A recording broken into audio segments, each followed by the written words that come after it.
Kamusta mga ma'am, mga sir? Shield here. Today ay meron tayong bagong dating na Bosca Light na 60 watts. Ito yung ilaw niya. Tapos ito naman yung solar panel niya na nakatapat ngayon sa araw.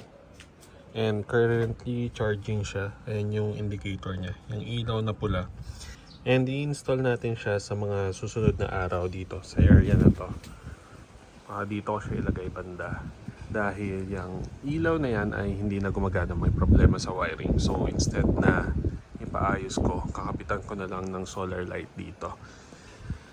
And almost 2 years ago, kaya gagawin natin ito ng video is para magbigay din ng update sa Bosca light na binili natin almost 2 years ago. 1 year and 8 months to be exact, na 40 watts. And ayan siya. So ilalagay ko na lang yung screenshot nung video na ginawa natin nun. So up to now working pa rin yan. Wala tayong naging problem dyan kahit bagyo. Buhay yung ilaw niyan once dumilim hanggang magliwanag kinabukasan. Tuloy-tuloy yung ilaw niya and never pa yan nagmintes ng araw na wala siyang ilaw kahit may bagyo. Ang naging problem lang dyan is ito, kung mapapansin nyo, yung sa screw na part niya sa panel. Yang sa panel and yung bracket ng solar light mismo is kinakalawang na. Pero hindi pa naman siya ganun kalala given na almost 2 years na. And madali naman palitan yan in case. Pero given na almost 2 years na, tingin ko matagal yan bago pa pumigay. For the price, nabili ko siya na around 1.6. Hindi siya sponsored. Binili natin siya. Then, ito yung remote niya. Itong 40 watts ko na to, naka-setup yan na naka-auto. So, once lumilim, mag-i-start na siya umilaw and mamamatay siya kapag lumiwanag na ulit. Basically, kinabukasan ng umaga. And, parehas sila ng remote. Ito yung kasama niyang remote. So, ang setup nung isa na yon is naka-auto siya. So, ito siya. So, pwede nyo rin siya i-manual, on-off. Tapos, meron ding pwedeng naka-timer. 3 hours siya buhay, 5 hours, 8 hours. Then, ito naman is para paliwanagin at pahinain yung ilaw. So, meron siyang 8 levels. Pakita natin kapag madilim na para ma-visualize nyo yung difference kada level. Kasi pag ngayon, hindi nyo siya ganun makikita. Try lang natin i-on. Ayan. Tapos off. So, gagawin natin mamaya, papakita natin yung levels mamayang gabi. Tapos, habang hindi pa siya nakakabit, papakita ko muna sa inyo. And, iti-test natin na kung kaya rin ito gawin yung setup natin dito na pag dumilim, bubuhay siya and kailangan na abot siya kinabukasan ng ilang araw.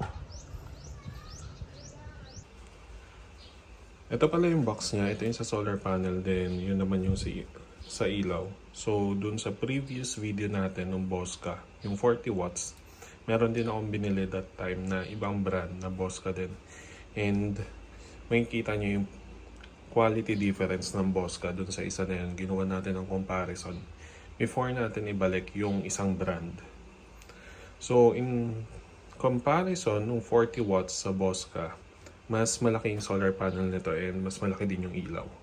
In terms of specs ng ilaw, ito siya. May battery siya na 28H, 4 na battery sa loob. Tapos charging time 4 to 6 hours.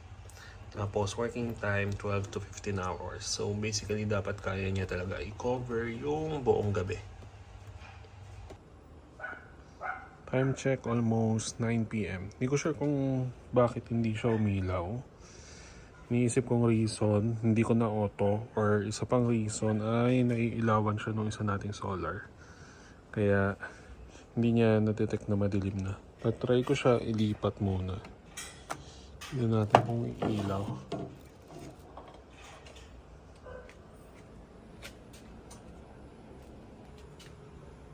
So nailipat ko na siya sa hindi direct na naiilawan. Pero hindi pa rin siya umilaw. Try natin pindutin yung off tapos saka natin i-auto kung gagana.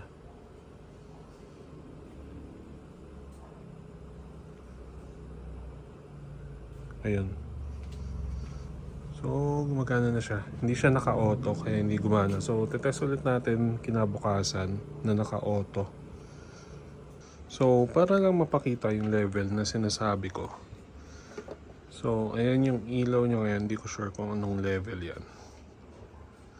Try natin na ibaba muna siya sa pinakamababa.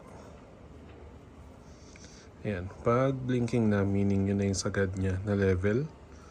So, ayan yung liwanag niya. Lowest level. Okay na siya. Try natin. 1 up. Dito ko na lang itututok para makita niyo yung difference. Baba ulit natin. So, yan yung pinakamababa. 1 up. 2, 3, 4, 5, 6, 7, 8. So, nag-blink na, meaning yan na yung pinakamalakas niya. Siguro lagay lang natin siya, bawasan natin ng 3 levels. Di naman natin kailangan ng ganyan lagi dito sa likod kalakas. Para ma-preserve din natin yung battery. Yan, okay na siguro yan. So, binalik ko sa pwesto niya kanina kung saan naiilawan siya. Try natin i-auto kung iilaw siya or hindi. Umilaw naman siya. So, baka hindi ko nga lang talaga siya na auto. Kaya hindi siya nag-activate kanina.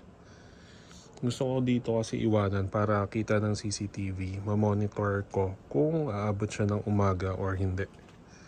So, gagawin ko, iiwan ko na siya dyan na buhay. Time check.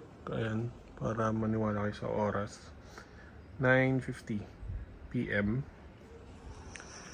So, iiwan ko to ng bukas na kinabukasan. Tapos, hintayin ulit natin mag-activate ng kinagabihan. Tapos, titignan natin yun, full night from 6 something, basta madilim na, until 6 AM na magmaliwanag kung aabot siya doon. Isa pa palang napansin ko, no, itong remote na to, sa kanya to dito sa bago. Pero napansin ko, pwede siya gamitin dito sa luma. Ito kasi di ko alam kung nasa na yung remote. Taasan natin yung level. Ayan. Babaan ulit natin. Taas, baba. Kung interested naman kayo makita kung gaano kalakas yung 40 watts. Dito. Tutok natin dito. Lagay muna natin sa pinakamababang level. So, nag-blink na. Pinakamababang level yan na. So, maliwanag pa rin. Pero nasa mid siya, alam ko eh. 1. Ay, hindi yata tumaas. 1. Baba nga ulit natin. 1, 2, 3, 4, 5, 6, 7, 8. Yan, parehas hanggang 8. Pero baba natin. Yan, okay na yan. Hindi ko sure kung 4 or 5 yan. By the way, waterproof nga pala yan. Naulanan na yan kanina, lakas bigla ng buhos ng ulan. Pero di ko na siya tinanggal dyan.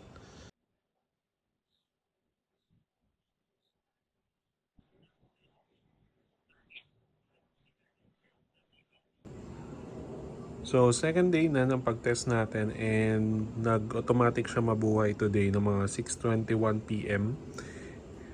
Time check, 9:15 PM, mga ganyang oras. And yung panahon ngayon ay maulan or maulap gawa ng bagyo. Ayan, katatapos lang ng malakas na ulan. And buhay siya. So, dahil hindi ganun kaaraw, meaning hindi siya ganung nakapag-charge today. So, tingnan natin kung aabot siya ng kinabukasan ng liwanag. Ayan naman yung 40 watts natin. And okay pa rin yung liwanag niya. Ayan. Makalat lang.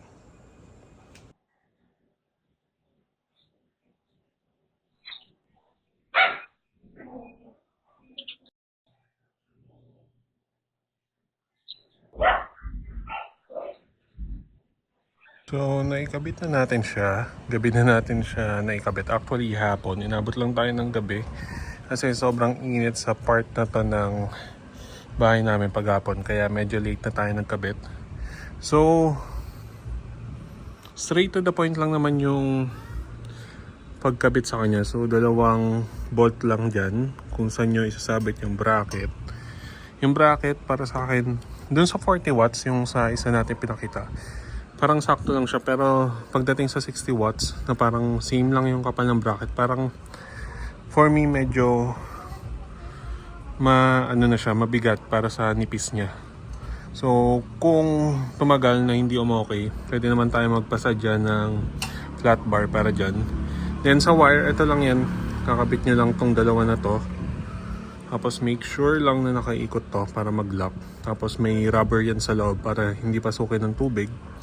Tapos dahil wala na tayong oras dahil late na, tatry ko muna na nakapatong lang yung solar natin sa bubong. So ayan lang naman yung bubong. So pinatong ko lang yung solar dyan, di naman malalaglag yan kasi siya dito, nakapasok ng konti dito sa alulod. So tatry ko munang ganyan. Mahaba wire niya na, inikot ko lang sa ilalim, pakita natin. Ayan, inikot ko lang sa ilalim. Tapos tinalian ko. Ayan, di naman siya babaksak ng tuluyan, gawa din ng bubong. So titignan muna natin na ganyan yung setup kung naabot pa rin to ng solar tong ilaw ng umaga. Then yung ilaw medyo nilakasan natin, so sagad na level tapos -1 lang. Sarap ng tulog ng isa dun. So sa pagkakabit, kailangan nyo lang ng hagdan kung mataas yung pagkakabitan nyo. Tapos barena, then tawag dito yung pang screw dyan. And ayan yung coverage niya ng ilaw. Ayan yung solar light. And hanggang doon sa wall. Coverage siya. So dito ko natatapusin yung video na to. Kung interested kayo sa unit na to, lalagay ko sa description yung link. Pati yung sa 40 watts. And masama pa rin yung panahon pero okay pa rin naman siya. Nabubuhay siya ng umaga. Tapos nabubuhay siya sa gabi. And namamatay siya pag maliwanag na. Around 5:30 AM. Medyo maliwanag na. And ayun, kita niyo yung red. So, kahit maulan, charging pa rin siya. So, yun lang. Peace.